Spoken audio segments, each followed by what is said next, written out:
The Raven by Edgar Allan Poe. Once upon a midnight dreary, while I pondered, weak and weary, over many a quaint and curious volume of forgotten lore, while I nodded, nearly napping, suddenly there came a tapping, as of someone gently rapping at my chamber door. "'Tis some visitor," I muttered, tapping at my chamber door. "Only this, and nothing more." Distinctly I remember it was in the bleak December, and each separate dying ember wrought its ghost upon the floor. Eagerly I wished the morrow, vainly I had sought to borrow from my books surcease of sorrow, sorrow for the lost Lenore, for the rare and radiant maiden whom the angels named Lenore, nameless here for evermore. And the silken, sad, uncertain rustling of each purple curtain thrilled me, filled me with fantastic terrors never felt before, so that now, to the still beating of my heart, I stood repeating, "'Tis some visitor entreating entrance at my chamber door, some late visitor entreating entrance at my chamber door. This it is, and nothing more." Presently my soul grew stronger, hesitating then no longer. "Sir," said I, "or madam, truly your forgiveness I implore, but the fact is I was napping, and so gently you came rapping, and so faintly you came tapping at my chamber door, that I scarce was sure I heard you." Here I opened wide the door. Darkness there, and nothing more. Deep into that darkness peering, long I stood there wondering, fearing, doubting, dreaming dreams no mortals ever dared to dream before. But the silence was unbroken, and the stillness gave no token, and the only word there spoken was the whispered word, "Lenore." This I whispered, and an echo murmured back the word, "Lenore." Merely this, and nothing more. Back into the chamber turning, all my soul within me burning, soon again I heard a tapping, something louder than before. "Surely," said I, "surely that is something at my window lattice. Let me see then what thereat is, and this mystery explore. Let my heart be still a moment, and this mystery explore. 'Tis the wind, and nothing more." Open here I flung the shutter, when, with many a flirt and flutter, in there stepped a stately raven of the saintly days of yore. Not the least obeisance made he, not a minute stopped or stayed he, but with mien of lord or lady, perched above my chamber door, perched upon a bust of Pallas just above my chamber door, perched and sat, and nothing more.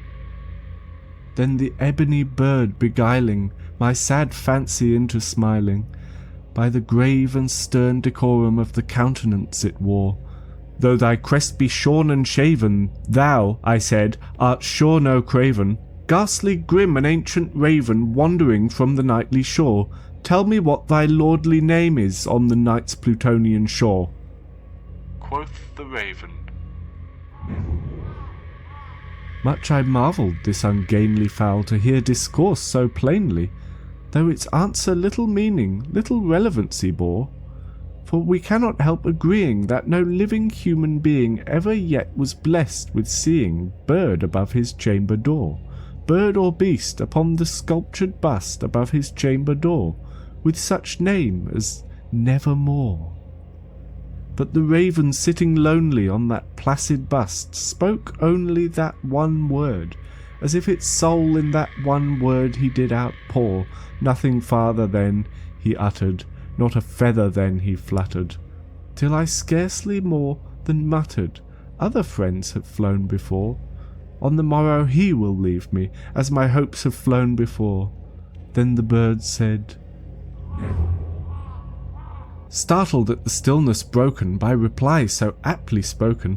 "Doubtless," said I, "what it utters is its only stock and store, caught from some unhappy master, whom unmerciful disaster followed fast and followed faster, till his songs one burden bore, till the dirges of his hope that melancholy burden bore, of never, nevermore." but the raven still beguiling all my sad soul into smiling, straight I wheeled a cushioned seat in front of bird and bust and door. Then upon the velvet sinking, I betook myself to linking fancy unto fancy, thinking what this ominous bird of yore, what this grim, ungainly, ghastly, gaunt, and ominous bird of yore meant in croaking Nevermore.